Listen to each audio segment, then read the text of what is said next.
Assalomu alaykum hammaga. Mening ismim Murodov Kamilov. Saxiy universitetining AI Engineering fakulteti magistratura talabasiman. Ushbu videoda 3,5-4 oy mobaynida ustida ishlab kelayotgan loyihani natijalarini ko'rsatmoqchi edim. Ushbu loyiha aynan o'zbek ovozini o'zbek tekstiga o'tkazib berish uchun xizmat qiladi. Ya'ni ingliz tilida aytganda transcribe.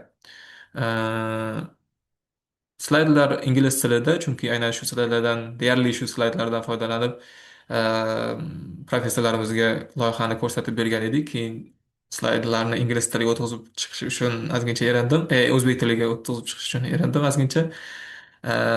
Shuning uchun slaydlar ingliz tilida, lekin o'zim o'zbek tilida ko'rsatib chiqaman.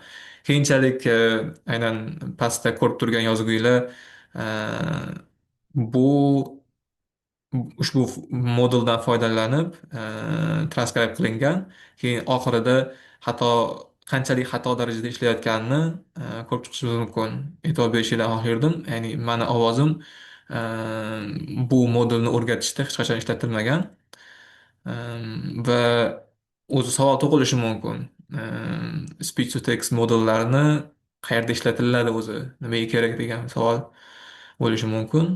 Birinchi xayolimga kelgan narsa bu accessibility, ya'ni em, kar yoki qulog'i yaxshi eshitmaydigan insonlarni em, video yoki boshqa bir audiolarni eshitayotganlarida pastida transkrib qilib, ya'ni yozuvini nima aytilayotganini yozuvini yozib borish imkoniyati bo'ladi. Aynan ular eshitmaganligi sababli, yaxshi eshitmaganligi sababli pastiga yozuvni o'qib turib tushunish imkoniyatiga ega bo'lishlari mumkin.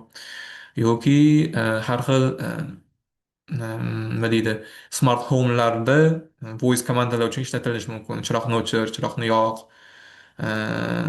Shunaqa vazifalar bajarish imkoniyati bo'ladi.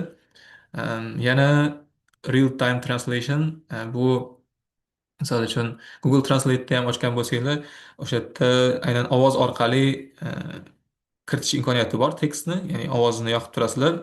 Bu yoqdan ichkarida o'sha Google o'zini modulini ishlatib turib, speech to text modulini ishlatib turib, sizga gapirgan ovozni tekst ko'rinishiga o'tkazadi va u tekst ko'rinishini keyin tarjima qiladi. Shunaqa yo'llarda ishlatish imkoniyati bo'ladi. Va yana xayolim kelgani bu aynan mana shunaqa Zoom meeting yoki darslarda audio qilib yozib olasiz va keyinchalik misol uchun uyga borganingizda yoki boshqa miting bo'lsa o'sha yozib olgan videoyingiz orqali notlar yoki umuman hamma ichidagi ma'lumotlarni tekst ko'rinishiga o'tkazish imkoniyati bo'ladi. Keyinchalik bu balki muhim nuqtalarni imtihonga tayyorlanayotganda boshqa bo'layotganda ishlatish imkoniyati bo'ladi. Yoki yana e, har xil media monitoring yo'llari ham bor. Qisqasi o'ylaymanki, bu kabi modullarni ishlata bilish imkoniyatlari ko'p deb o'ylayman.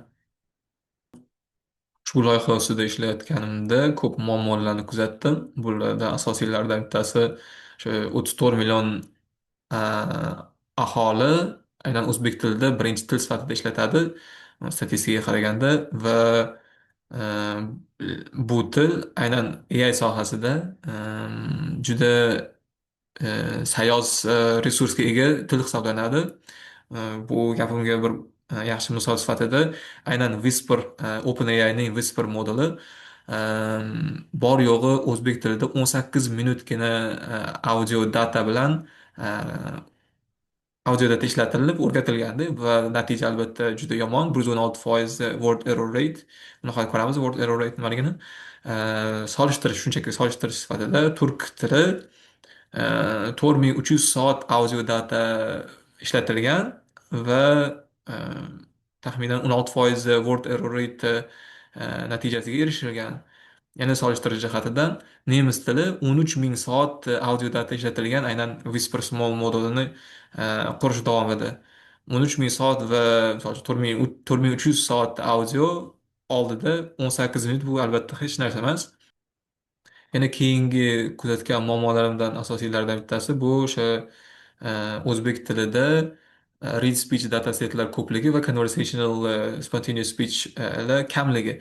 Hozir tushuntiraman. Ya'ni read speech deganda bu e, kimgadir tekst beriladi, o'sha tekstni keyin o'sha odam o'qib beradi.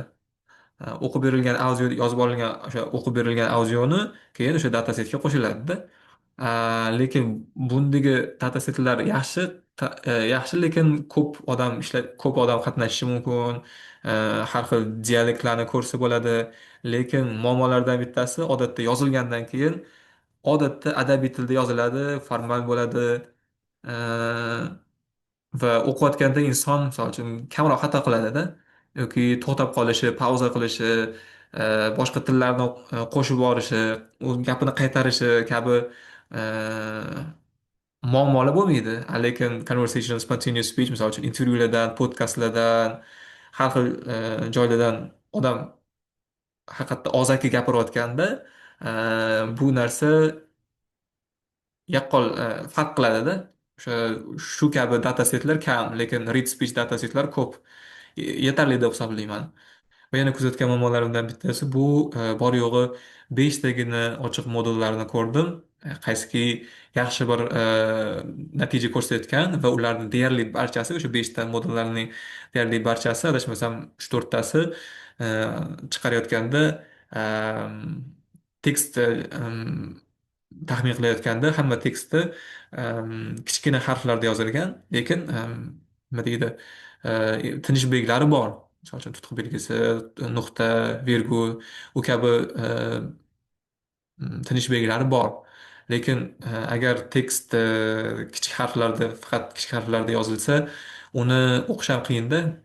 Ko'pincha noqulaylik tug'dirishi mumkin. To'g'ri, lekin bu muammoni oddiygina Python skript bilan hal qilish mumkin. Uh, Lekin afsuski shunaqa muammolarni kuzatdimda. Mana bu yerda word error rate nimaligi? Sizda mana ikkita tekst bor. Biri sizni modelingiz taxmin qilgan tekst va ikkinchisi reference tekst, ya'ni o'zi haqiqatda to'g'ri bo'lgan tekst. Ikkalasini bir-biriga solishtirayotganda so'zlarni e, o'zgargan so'zlari, misol uchun taxmin qilayotganda ba'zi so'zlarni o'zgartirib yozgan bo'lishi mumkin. Xato, imloviy xato qilib, misol uchun, yoki ba'zi so'zlarni o'chirib tashlagan bo'lishi mumkin, yoki ba'zi so'zlarni model o'zidan o'zi shunaqa eshitildi deb o'ylab qo'shib yuborgan bo'lishi mumkin. Aynan o'sha e, so'zlarni sonini hammasini qo'shamiz, ularni bo'lamiz. Siz to'g'ri deb bilgan tekstni so'zlar soniga. O'shanda word error rate kelib chiqadi. Shuning uchun ham, misol uchun, 116% chiqishini sababi ham balki model o'zidan o'zi ko'p so'zlarni qo'shgan bo'lishi mumkin. Loyihaning eng asosiy maqsadlaridan o'zi boshlaganimiz sababi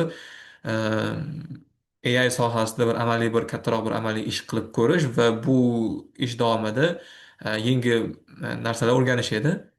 Undan tashqari, ya'ni qo'ldan kelgancha yaxshiroq bir o'zbek o'sha automatic speech recognition yoki speech to text modelini yaratish edi. Va umid qildimki, ya'ni bu narsani open source qilib, ya'ni ochiq qilib ko'rsatib, kim ishlatmoqchi bo'lsa, bemalol ishlatish imkoniyatiga ega bo'lsin deb niyat qilgandim. Va undan tashqari kichikroq modelni tuzib, undan kerak bo'lsa oddiy odam kompyuterni oddiy protsessorda ham ishlata olish qobiliyati bo'lishni niyat qilgandim. Bu loyihaga eng kerak bo'ladigan narsa albatta bu data edi. Ochiq bo'lgan data setlarni qidirib ko'rsam, aynan shu 6 ta data set chiqdi. Yana bitta data set bor edi, Google'da Flux data seti, lekin bu data setdan bu yoqqa foydalanmadim ham, bu yoqqa ham qo'shmadim, chunki o'zbek tili uchun juda bir kam ma'lumot bor edi u yerda. Shularni o'zi 6 ta datasetni o'zini hammasini qo'shadigan bo'lsak, taxminan 1750 soat data bor ekan, aynan o'zbek tili uchun. Bu qaysidir ma'noda kam bo'lishi mumkin, chunki mana hozir aytaman, tepadagi ko'rib turgan 4 ta data setinglar aynan read speech bo'yicha.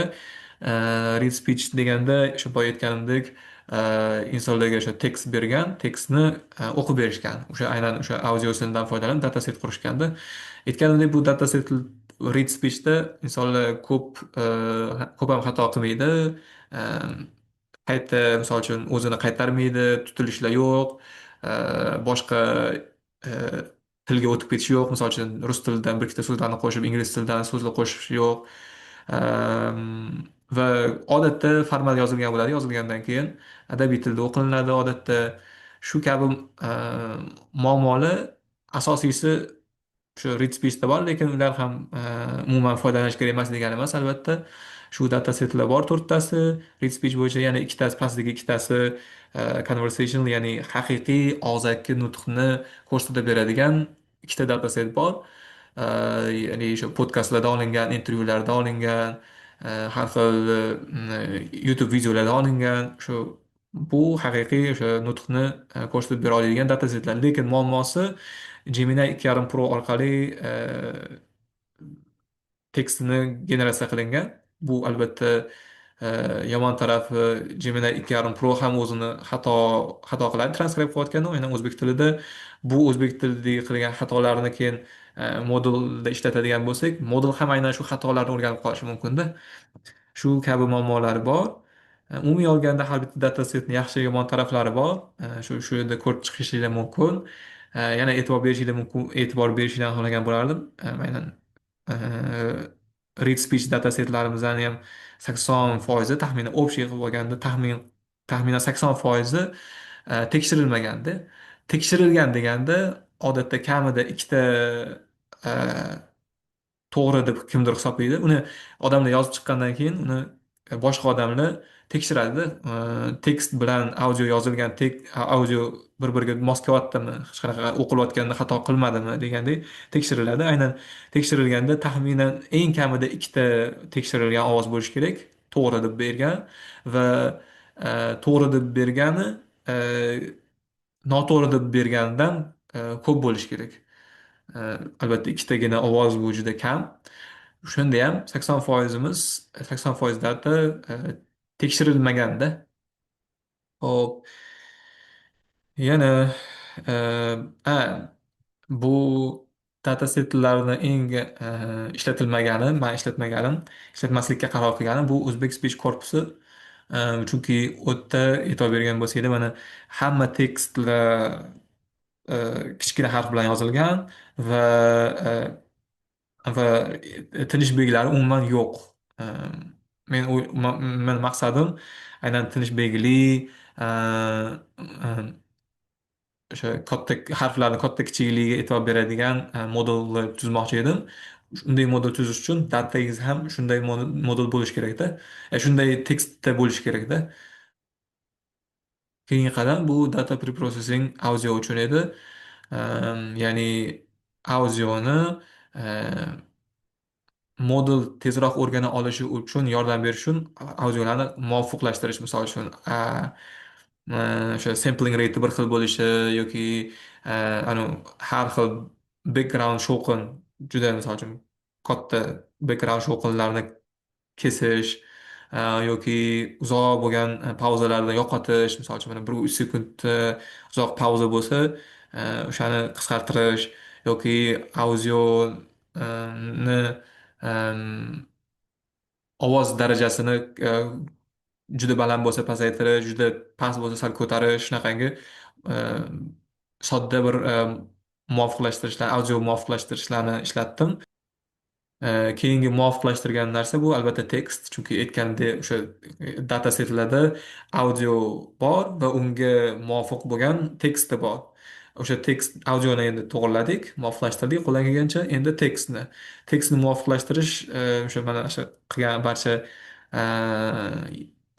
qadamlarimni ko'rsanglar bo'ladi. Manimcha eng muhim e'tibor beradiganinglar adashmasam mana shu o'zbek tilidagi apostroflarni to'g'irlash. Misol uchun datasetda juda har xil apostroflar ishlatilgan, bittasi bunaqa, bittasi bunaqa, har xil o'sha e, har xillikni oldini olish uchun bittagina o'sha soddagina o'sha apostrof oddiy imloni apostrof ishlatdim. E, Chunki o'sha modul o'sha sodda oddiylikni o'rganib olib, keyin misol uchun qayta oxirida natija chiqqandan keyin uni oddiygina Python skript bilan to'g'rilab o'zingiz xohlagan ko'rinishda o'zingiz xohlagan formatga o'tkazib olishingiz oson. Chunki misol uchun O va G harflaridan keyin agar tutuq belgisi kelsa, demak bu O ni bildirayotgan bo'ladi, yoki G dan keyin tutuq belgisi o'sha apostrof kelayotgan bo'lsa, demak bu G ni bildiradi. U o'tda o'zingiz xohlagan bir formatdagi apostrof ishlatib olishingiz mumkin. Demak O bilan G bo'lmasa, demak bu yerda bu haqiqiy tutuq belgisi bo'lyapti. Misol uchun ne'mat so'zidagi o'sha tutuq belgisi. Uh, Uni o'zingiz xohlagan formatda o'tkazishingiz mumkin. Bu oddiygina Python script bilan to'g'irlasa bo'ladi deb o'ylayman. Undan tashqari o'sha boya ko'rganinglardek Feruza speech ham aslida shu paperini o'qib ko'rganimda kirillik tekstdan foydalanilgan, kirillik tekstni o'qilgan, keyinchalik lotin teksti ham qo'shilgan. U o'sha har xil onlayn tullar orqali kirill tekstni o'zbek kirill tekstini o'zbek lotin tekstiga o'tkazilgan, lekin afsuski o'sha juda ko'p xatoliklarga yo'l qo'yilgan o'sha lotin tekstiga o'tkazilayotganda. Shuning uchun o'zim majbur bo'lib shu Feruza speechni ishlatishim uchun kirill tekstini lotin tekstiga o'tkazadigan bir soddaroq Python skript yozishga to'g'ri keldi. Hop, ushbu slaydda men tutgan yo'lni ko'rishinglar mumkin, umumiy yo'lni. Asosiy modul sifatida Whisper Small modulini tanladim. Nimaga noldan turib boshidan modulni o'rgatmadim? Chunki bu narsaga juda ko'proq data kerak bo'ladi. Aynan Whisper moduli, umuman Whisper modulini fine tune qilish, ya'ni uni o'zbek tiliga moslashtirish ancha osonroq. Chunki Whisper moduli o'zi ko'pgina datani ko'rgan, o'zi tushunadi. Misol uchun boshqa tillardagi o'xshashliklar bor. Misol uchun turk tili bilan o'zbek tili o'xshashlik taraflari bor, yoki umuman misol uchun har xil ovoz variantlari borligi, qiz bolani ovozi boshqacha, o'g'il bolani ovozi boshqachaligi, yoki sal ton tushganda, sal ton ko'tarilganda har xil tinish belgilari qo'yilishini umumiy jihatdan til nimaligini, tilni tushunish jihatidan biladida Whisper, chunki uni juda katta data bilan o'rgatilgan. Chunki shunchaki man o'zbek tiliga moslashtirsam bo'ldi. Uni noldan boshlasam juda ko'p data kerak bo'ladi shu darajaga chiqib olish uchun. Shuning uchun bor modulni shunchaki o'zbek tiliga moslashtirishni to'g'ri deb bildim. Keyin universitetga rahmat. Juda yaxshi bir kuchli GPUlar berishdi, yaxshi serverlar berishdi. Maza qilib eksperiment qilishga imkoniyat bo'ldi. Undan tashqari datani sifatini ko'proq urg'u berdim. Qaytanga datani nima deydi, salmog'i jihatidan ko'ra. Shuning uchun aytganimdek boyagi 80% datamiz nima deydi, tekshirilmagan datada. O'sha tekshirilmagan o'zi tekshirilgan datada ham o'zi xatoliklarni sezdimda. Shuning uchun shuning uchun Google Speech to Text modelini yoki Gemini 2.5 Pro modellarini ishlatib turib audioni berdim. O'sha tekstni taxmin qiladi. O'sha bergan taxmin qilgan tekstini bu yoqda to'g'ri deb dataset ichida to'g'ri deb ko'rsatilgan tekstga solishtiraman. Agar ikkalasi bir-biriga mos kelib turgan bo'lsa, demak buni bemalol ishlasa bo'ladi. Haqiqatda o'sha berilgan datasetdagi audio bilan tekst to'g'ri ekan. Chunki mana boshqa model ham shunaqa to'g'ri deb tasdiqlayapti deb bemalol qo'rqmasdan ishlatsa bo'ladi deb o'yladim. Shunaqa filtr qilib oldim. Va undan tashqari ikkita stageda, ikkita qadam bilan modulni o'rgatishga qaror qildim. Bittasi datada xatoliklar bo'lishi mumkin. Misol uchun o'sha conversational, o'sha haqiqiy og'zaki newsdan, IT datasetlardan olingan audio datalarni ichida xatoliklar bo'lishi mumkin. Chunki o'sha Google ham taxminan shu narsa bo'lsa kerak deyapti.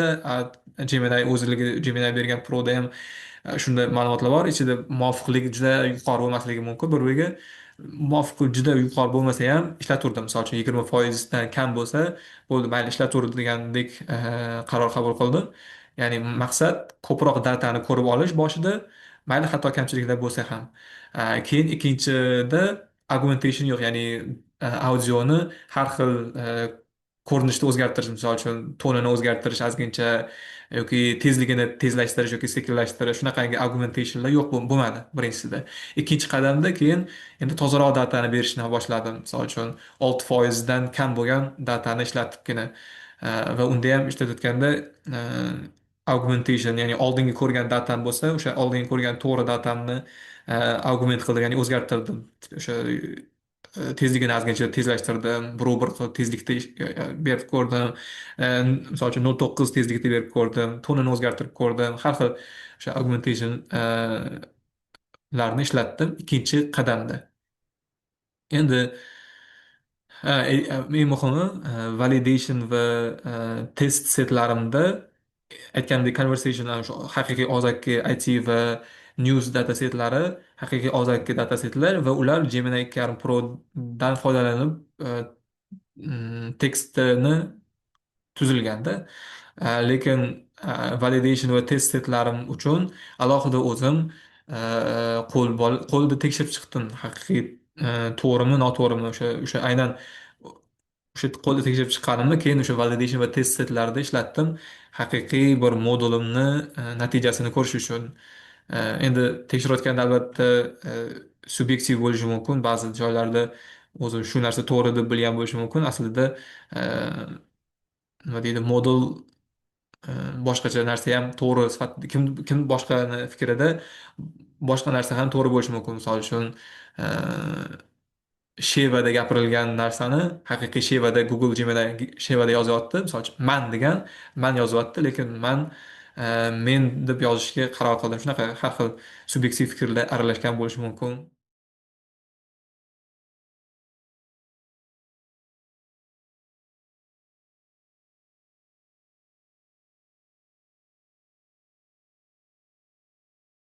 Ho'p, natijaga keladigan bo'lsak, boshida to'g'risini aytsam kutmagandim. Aynan o'qib berilgan data setlardan foydalanilgan va bu yoqda haqiqiy og'zaki nutqni ko'rsatib beradigan shu news IT data setlari orasida juda katta farq bo'ladi deb. Lekin o'sha birinchi eksperiment natijalari shuni ko'rsatdiki, bular ikkitasi juda har xil toifadagi data setlar, ularga alohida bir yondashuv kerak ekan. E'tibor bersanglar, mana 124 soat, 10 soat taxminan, bitta 4 soat ko'p read speech bo'lgan data setlardan foydalanganman, lekin bu yerda o'sha news IT data setlarni ikkalasini qo'shganda ham, misol uchun, taxminan 10 soat, bor yo'g'i 10 soatgina data ishlatganman. Natija albatta o'sha read speech data setda juda har holda yuqori bo'ldi, 10%, 14%, 16%.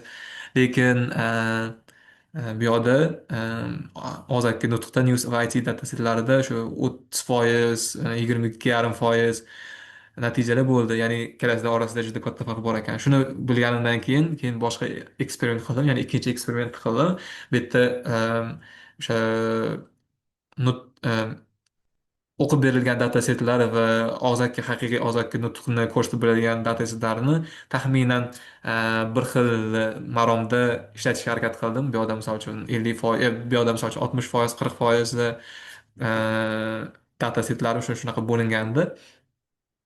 Va natijalar ham, oxirgi natijalar, misol uchun mana 485% eng kichkina miqdorda aynan o'qib berilgan dataset Uzbek Voice uchun ko'rsatdi. Eng yuqori natija aynan og'zaki nutqni ko'rsatib berish uchun 17,24% ni ko'rsatdi. Men endi yana bitta e'tibor beradigan narsasi raw word error rate. Bu yerda raw word error rate bu bitta o'sha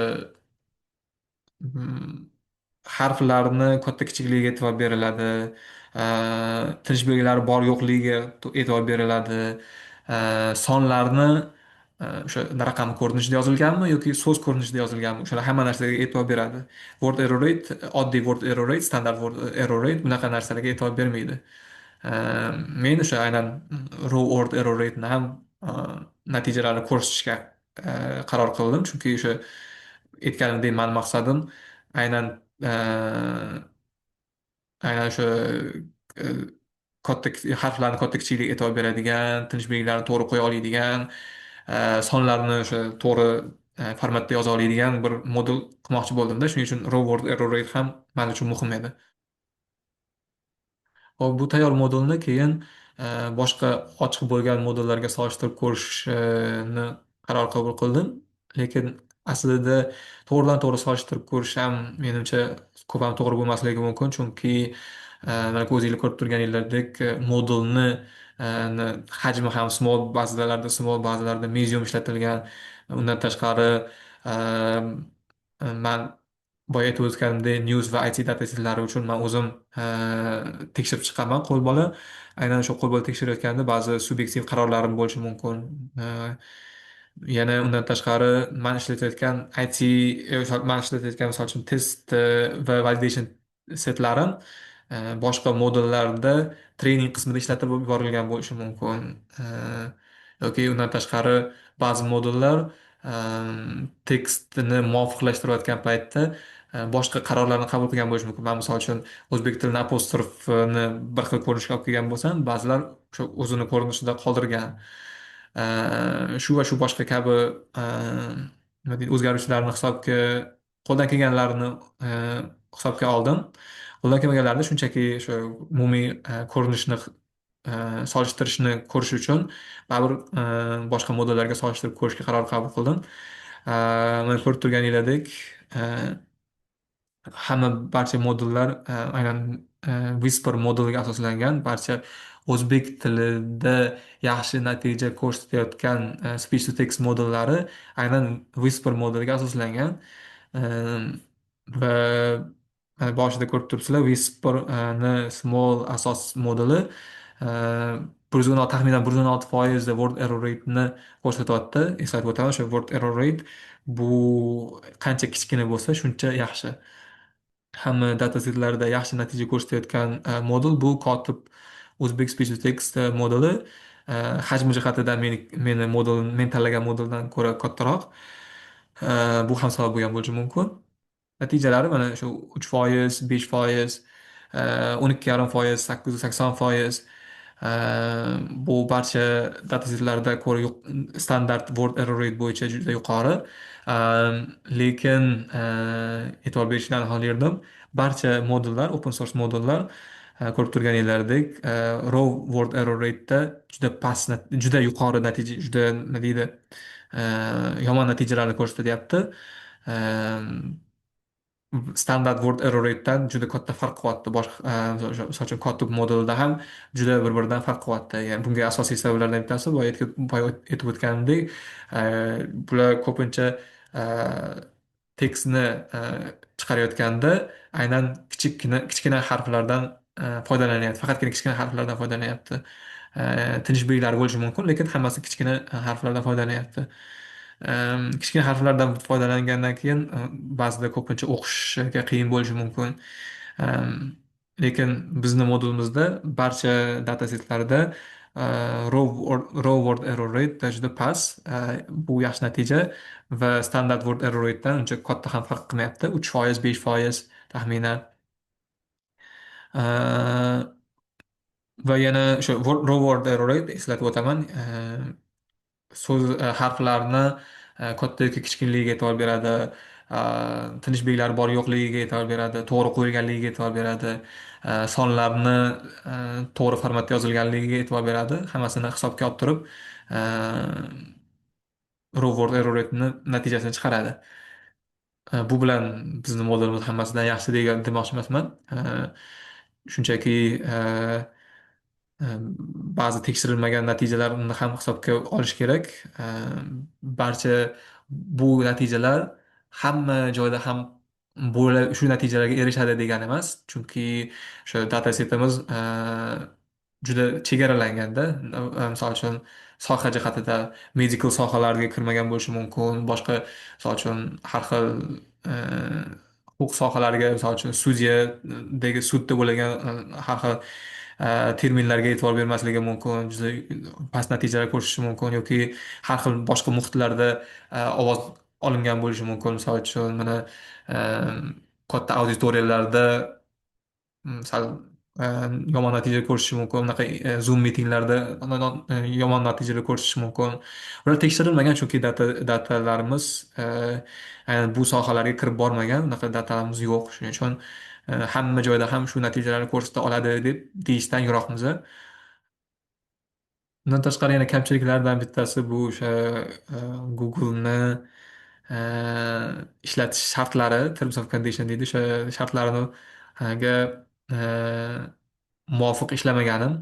Ya'ni o'sha birinchidan datani yaxshi datani filtr qilib olish uchun o'zim uchun aynan o'sha aytganimdek Google Speech to Text modelini ishlatgan edim. Va undan tashqari news va IT datasetlari ham aynan shu Gemini 2.5 ni ishlatib turib generatsiya qilingan tekstni bu ham o'sha ko'rsatib o'tilgan ishlatish shartlarini buzadi. Ya'ni siz Google'ni generativ modellaridan chiqqan natijalarni o'zingiz shu kabi shunga o'xshash modellarni yaratish uchun ishlatishingiz qat'iyan rad etilinadi. Ularni natijasini ishlatmasligingiz kerak. To'g'ridan to'g'ri shunga raqobatdosh bir servis tuzayotganingizda. Bu faqatgina menga doir kamchilik emas. Bu o'sha aytib o'tganimdek boshqa o'sha oldingi slaydda o'tgan modellarni barchasiga taalluqli deb o'ylayman. Qaysiki qaysi news va IT datasetlarini ishlatgan. Chunki aynan aytganimdek news va IT datasetlari Gemini 2.5 Prodan foydalanib tekstni generatsiya qilingan va ularni natijasini to'g'ridan to'g'ri olib e, xuddi shu kabi modelni ishlab chiqish o'sha Google'ni Google'ni o'sha ishlatish shartlarini buzadi. Man o'zim o'sha ishlatish shartlarini buzganim uchun mani akkauntim ham bloklandi. Mana skrinshotda ko'rishingiz mumkin. Oxir oqibat qaror qildim shu modulni hech qayoqqa ochiqlamaslik, ya'ni o'sha Hugging Face'ga ochiq qilib ko'rsatmaslikni qaror qildim. Lekin o'sha shunchaki o'zimni bir o'rganish sifatida va boshqalarga shu narsa borligini tushuntirish maqsadida shu videoni olishga ham qaror qildim. Ho'p, bu loyihadan o'rgangan narsalarim, shu topilmalarimni hammasini bitta slidga yig'adigan bo'lsak, ulardan asosiylari o'sha aynan o'zbek tili uchun Whisper modellarining barchasi juda yomon natija ko'rsatyapti. O'sha 116% word error rate. Biz bor yo'g'i o'sha 335 soat toza o'zbek audio datasini ishlatgan holda yaxshi bir natijalarga erishish mumkinligini ko'rsatdik. O'sha o'qib berilgan read speech data uchun, o'qib berilgan ovoz uchun 485 dan 817% word error rate aniqlikda yoki 15-16% dan 17-20% word error rate aniqlikda bu o'sha haqiqiy og'zaki bo'lgan nutq uchun shunday natijalarga erishish mumkinligini ko'rdik. Undan keyin tekstni ba'zi bir soddaroq muvofiqlashtirishdan so'ng bemalol tekstni o'sha katta kichiklarga e'tibor beradigan, bemalol o'sha tinish belgilariga e'tibor beradigan, sonlarni o'sha to'g'ri formatda yoza oladigan qilib bemalol o'sha tekstni bersak bo'lar ekan, to'g'ridan to'g'ri o'sha tekstni bersak bo'lar ekan, modul bemalol o'shani o'rgana olar ekanda. Chunki mana o'sha biz ko'rdik, o'sha 3% dan 7,5% percentage point farq qilyapti. Standart word error ratedan bizning natijalarimiz raw word error rate bo'yichada. Boshqa o'sha open source modellar bor yo'g'i o'sha shunchaki o'sha tekstni barchasi kichkina harflarda yozilgani uchun 20-25% percentage point farq qilyapti o'sha standart word error ratedan. Bemalol qo'rqmasdan o'sha nima deydi, casingni ham bemalol AIga o'rgatish to'g'ridan to'g'ri bersa bo'lar ekan. uni lower case qilib berish shart emas ekan. Eng kuzatgan katta muammolaridan bittasi bu shu em, foydalanish servislarni foydalanish shartlarini buzmasdan qilingan open source modellari aynan o'zbek speech to text modellari uchun yo'q ekan. Chunki boy sanab o'tgan open source modellari ham IT yoki news datasetlarini ishlatgan. Va IT va news datasetlari Gemini 2.5 Pro dan foydalanib tekst generatsiya qilingan va ularni to'g'ridan to'g'ri ishlatish bu Google'ni foydalanish shartlarini buzadi. Shuning uchun va yana undan ham katta muammolardan bittasi aynan open source modellar bo'lmasligi mayli-ku ya, lekin yangi yangi quraman degan odamlar uchun aynan o'zbek speech o'zbek conversational dataseti yo'qligi. Bu o'sha misol uchun og'zaki haqiqiy og'zaki nutqni e, bir ko'rsatib bera oladigan bir o'sha modelga o'rgata oladigan datasetni yo'qligi aynan o'zbek tili uchun bu katta muammo. E, O'sha ko'rsatib o'tganimdek oddiygina o'sha faqatgina read speechni o'zida ishlatib turib qilingan modelni natijalari aynan misol uchun haqiqiy og'zaki nutqqa kelganda juda yomon natijalar ko'rsatganini ko'rdik. Va lekin uni e, to'g'irlash uchun aynan shu shunga muvofiq conversational dataset bo'lishi kerakda. Aynan o'zbek tili uchun hech qanday bir foydalanish shartlarini buzmasdan tayyorlangan dataset yo'q ekan. Bu juda katta muammo. Undan tashqari e, e, datani menimcha kichkinalik qildimmi deb o'yladim, chunki ba'zi bir e, proper noun deydi, ya'ni misol uchun kimdirning joylarining nomi yoki kam ishlatilgan so'zlar yoki bir vaqtda o'zida bir nechta odam bir gapirib qolsa e, yoki o'sha o'zbek tilidan rus tiliga juda ko'p o'tilsa shu kabi e, qiyin bir data kelganda modul ancha qiynalyapti. Aynan shuning oldini olish uchun balki ko'proq bir data ishlatish kerak deb o'ylayman. E, Fursatdan foydalanib shu foydalanish shartlarini buzmasdan turib conversational va o'zbek datasetini yaratishni bir oldinga surmoqchiman. Agar kim hissa qo'shmoqchi bo'lsa qo'shilsa zo'r ish bo'lardi. Aynan shu muammoni hal qilish maqsadida aytib o'tganimdek hech qanday modul yo'q conversational speech uchun, hech qanday bir dataset yo'q. Shunda agar bir juda katta bir jamoa sifatida bir community sifatida o'zimizda tayyorlasak juda yaxshi bo'lardi. Faqatgina bittagina sharti yaxshi o'zini ona tilisini biladigan darajada bo'lishi kerak. Chunki aytib o'tganimdek to'g'ridan to'g'ri biz modulga aynan o'sha tekstni katta kichikligiga tinish belgilarini to'g'ri qo'ya olishi darajasida to'g'ri bo'lsagina shu tekstni bersak modulga o'rgatish uchun modul ham to'g'ri natijalar bera olardi. Qaysiki o'sha nima deydi harflarni katta kichikligiga e'tibor beradigan to'g'ri tinish belgilarini qo'ya oladigan darajada yaxshi bir natijalarga erishish uchun. Shuning uchun o'zini ona tilisini yaxshi biladigan va o'sha imloviy xatolarga ko'p yo'l qo'ymaydigan insonlarni bir jamlab bir yig'ib shu muammoni hal qilsak juda bir yaxshi ish bo'lardi. Kim shu yo'lda yordam bermoqchi bo'lsa bog'lansa bo'ladi. Shu emailni qoldiraman yoki o'sha LinkedIndan qidirib ko'rsanglar bo'ladi. Bir yig'ilib yaxshi bir o'zimiz e, hech kimni bir haqqini buzmaydigan, hech kimni bir o'sha foydalanish shartlarini buzmasdan o'zimiz o'zbek tilida e, hamma uchun ochiq bo'lgan modul yaratish, hamma uchun ochiq bo'lgan dataset yaratish maqsadim. Shu bilan aytmoqchi bo'lganlarim shu edi. E'tiboringlar uchun rahmat. Kimga qiziq bo'ladigan bo'lsa, o'sha GitHub repositoriga borsa bo'ladi yoki shu 12 betli adashmasam 12 betli o'sha to'liq bir report yozganman. O'shani ham ko'rishinglar mumkin. O'sha ko'rib diskard qilgan holda. E'tiboringiz uchun rahmat.